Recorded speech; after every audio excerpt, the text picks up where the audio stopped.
Fear, anxiety, and panic. That is how some families are feeling right now. Glad you're with us tonight. I'm Adam Longo. Immigration and customs agents are planning to arrest undocumented immigrants starting on Sunday. They're focused on 9 U.S. cities, including Baltimore.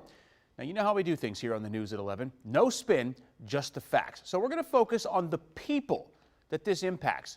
Families are worried about being separated from their loved ones. Tonight, protesters gathered outside the White House to make their voices heard and to offer support to those who need help. Jess Arnold has the story from there.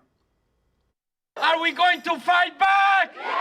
Next to the very White House they're protesting, lights are being lit for these children's liberty and for the thousands of immigrants detained in what the crowd calls concentration camps. It is our duty to fight for our freedom! It is our duty to fight for our freedom! These are more than just chants from 24-year-old undocumented immigrant Gerson Quinteros. 15 years ago, he says he started his life in America in an ICE holding cell.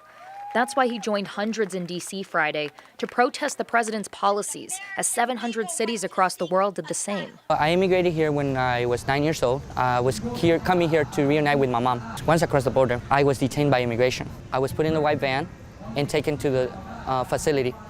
And there I remember being really cold and just seeing the bench, cement bench in it, and then having a tiny little wall, which was the bathroom behind it, and being asked a lot of questions, and I was so scared. Another undocumented immigrant from El Salvador, Jorge Benitez Perez, cheers him on, thinking about his own family scrape with ICE.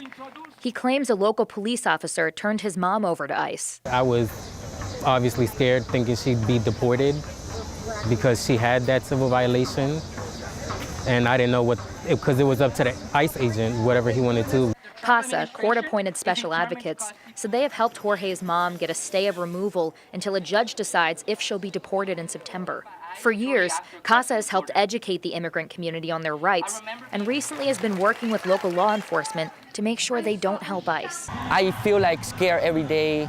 I don't know what to do, but I know that with my community, I'm in strength, and I actually feel stronger. I feel safe with my community. I feel protected by my community. In Washington, Jess Arnold, WUSA 9. Just to be clear, multiple law enforcement agencies from our area, including D.C. police, say they're not going to help with any ICE raids. 2 major hotel chains have the same message. Choice and Marriott are not planning to let ICE use their rooms as detention facilities. Let's focus on Baltimore for a minute. It is one of the 9 cities that ICE is planning to target over the weekend.